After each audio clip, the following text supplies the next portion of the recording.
Si a estas alturas alguien todavía anidaba dudas sobre la crisis del sistema de partidos que vive México, lo acontecido en el PRI, en el Partido Revolucionario Institucional, esta pasada semana, pues es suficiente para desengañar al más iluso.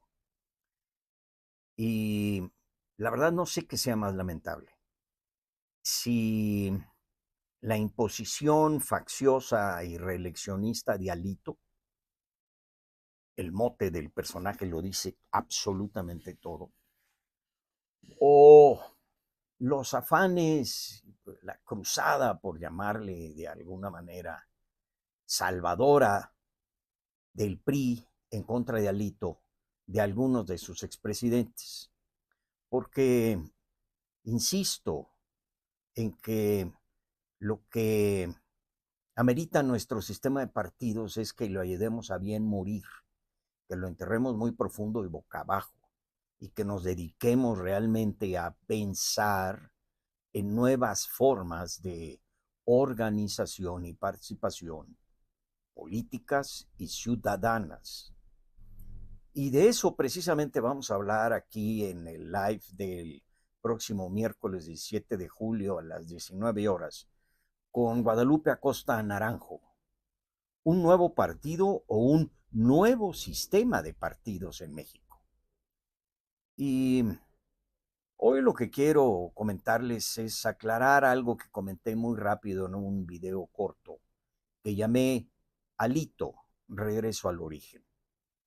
Miren ustedes, critican la reelección de Alito alegando que la no reelección es el origen esencial del PRI y resurgen o hacen relación a la proclama maderista de sufragio efectivo no reelección.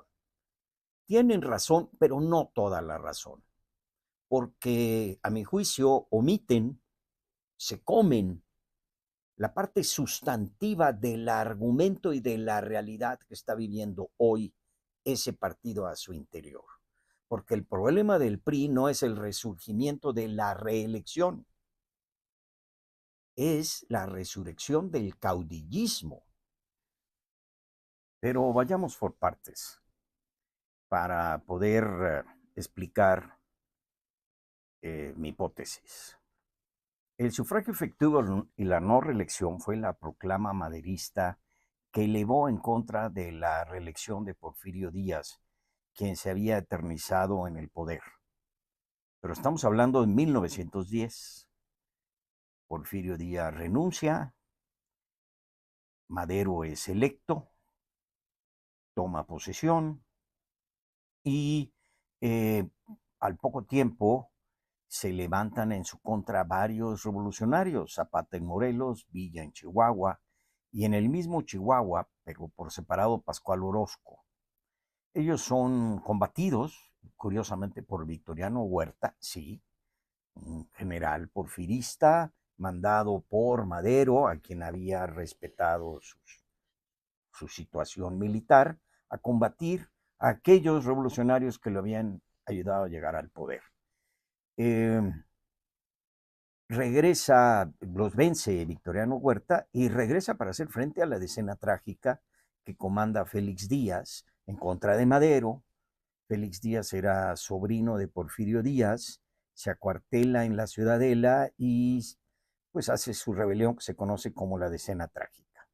Finalmente, para no hacer el cuento más largo, sabemos que hay un golpe de estado del propio Huerta, asesinan a Madero y a Pino Suárez, Carranza se levanta en contra de Huerta con su plan constitucionalista, se hace la revolución de todos contra todos, triunfa Carranza, saca adelante su constitución y aquí, en lugar de alcanzar la paz, alcanzó el caudillismo. Y fue tal que se tuvo que decir que había que salvar a la revolución de sus salvadores. Y empezó la guerra y el reguero de muertos. Fueron asesinados Carranza, Villa, Zapata, Obregón y muchos revolucionarios más en el camino.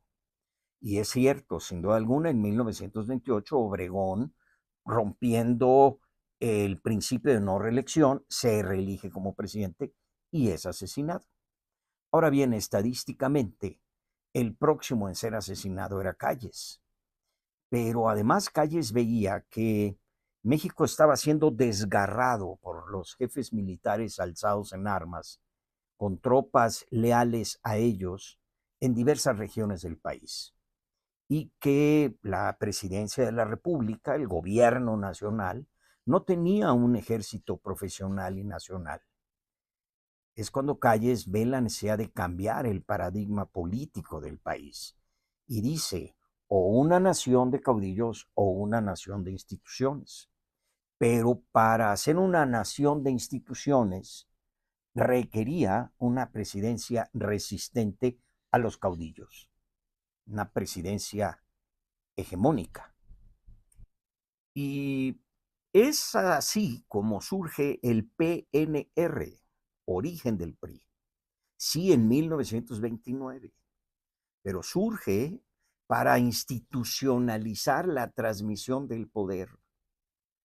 Por supuesto que bajo el mandato de la no reelección maderista, más aún después de la sí reelección de Obregón. Pero el gran objetivo del PNR era institucionalizar la transmisión del poder, el traspaso del poder, e institucionalizarlo desde el poder mismo, desde la presidencia de la República, bajo un control férreo, un control político sobre el de las armas, de las rebeliones, de los jefes políticos y regionales. Bajo una presidencia fuerte, hegemónica, repito, resiliente. ¿A quién? A los caudillos. Y eso se logra finalmente con Cárdenas. No fue fácil. Calles tardó mucho tiempo en lograrlo. Él mismo era parte del problema. Pero repito, eso fue un arreglo político, institucionalizado en un sistema político. Un sistema político que dejó de ser funcional en 1968, cuando no pudo procesar y resolver debidamente un conflicto social y político. ¿Y por qué no pudo?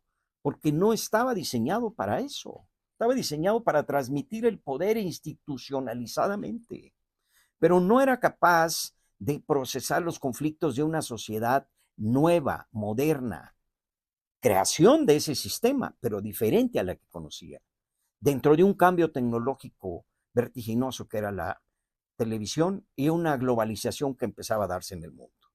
Ahora bien, a la par de ello, a ese sistema político le hacía falta legitimarse y tuvo que inventar dentro de sí un sistema de partidos políticos, todos ellos testimoniales, legitimadores y además gesticuladores al estilo de Usigle o al decir de Usigle. Y tras el 68 debimos de cambiar todo el sistema político y dentro de él el sistema de partidos. Pero resultaba que el partido hegemónico no caminaba por sí mismo, lo piloteaba el presidente y el presidente era la parte más enferma del sistema político. La reforma del 73, que Echeverría le llamó política, no fue política, fue una reforma de partidos, para los partidos, para abrirle más espacios a los partidos, para abrirles más los caminos de acceso al poder, para darles muletas para que pudieran caminar, a cambio de que consolidaran más la hegemonía del PRI.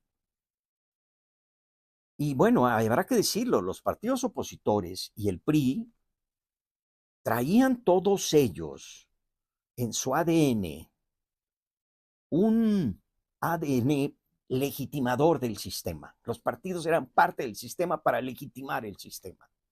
Y jamás se preocuparon, nunca estuvo en su mente la necesidad de formar ciudadanos y la necesidad de diseñar una democracia participativa. Y todas las reformas políticas han sido pactos entre partidos. La del 77 fue para abrir espacios de poder a través de la representación proporcional y atemperar la sobrerepresentación de la mayoría relativa. La del 86, la contrarreforma de Bartlett con Miguel de la Madrid, mezcló los dos sistemas de mayoría y representación proporcional e instauró la sobrerepresentación como cláusula de gobernabilidad. La locura. La sobrerepresentación es una enfermedad, es un sesgo maligno de un sistema de representación que no está representando debidamente. Y nosotros lo utilizamos como instrumento de gobernabilidad.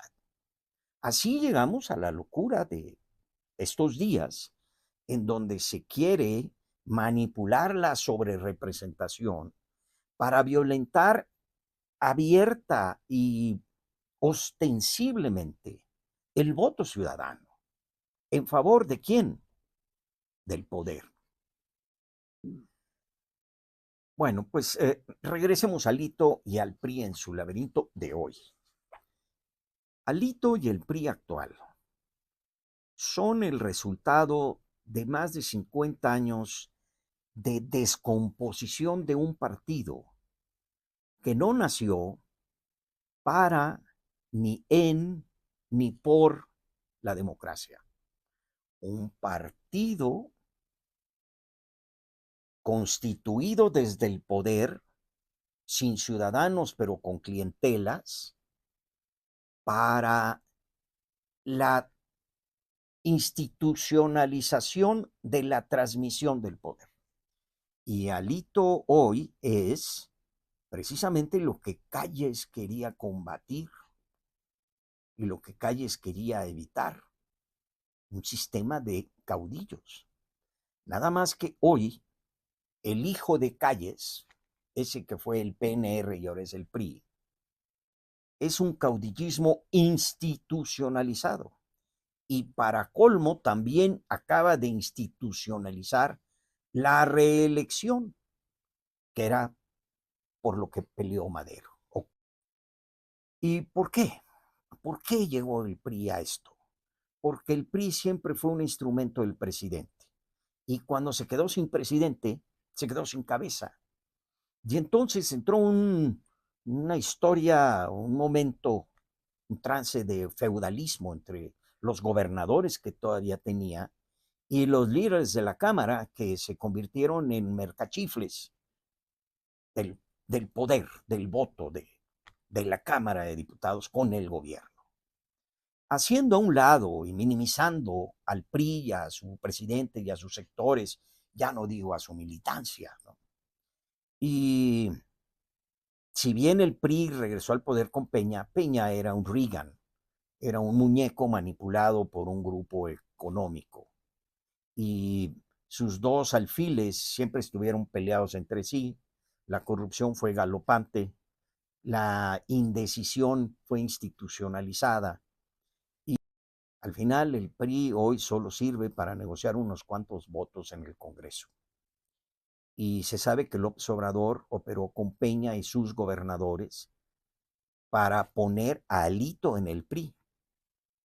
Y no sé de qué se sorprenden si Alito fue puesto precisamente para terminar de matar al PRI. Y en el camino, pues negociar lo que sea necesario por los votos del PRI con López Obrador. Finalmente, el problema no es solo el PRI. Ahorita estamos hablando del PRI. Pero el problema es de todo el sistema político mexicano y dentro de ese sistema, el sistema de partidos. Y todo lo tenemos que cambiar. El sistema político que diseñó Calles funcionó hasta el 68. Que perviva algo hoy de eso no quiere decir que funcione. Y antes bien, esa pervivencia maltrecha ha permitido la llegada de López Obrador, de los Alitos, de los Marquitos, de los Velascos, de los Anayas, y súmele usted los apellidos que quiera. Finalmente, lo más triste es que los priistas le están haciendo el caldo gordo a López Obrador, porque distraen la discusión pública del tema de la sobrerepresentación para airear sus calzones sucios por las calles de México. Y la verdad, el problema de la sobrerepresentación es lo suficientemente grave y nos estamos jugando el futuro del país como para hacerle el caldo gordo a un Alito que quiere reelegirse y en su reelección sacar raja política como caudillo. Lo más triste, y con esto concluyo, es que a casi 100 años de la disyuntiva en la que se vio Calles entre un país de instituciones y un país de caudillos, terminaron ganando los caudillos. Y hoy hemos institucionalizado en el PRI el caudillaje y la reelección.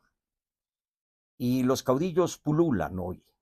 Ya no andan, es cierto, a caballo con las charreteras cruzadas al hombro, el revólver al cinto y el 30-30 a la espalda, pero su paradigma y su peligro es mucho mayor.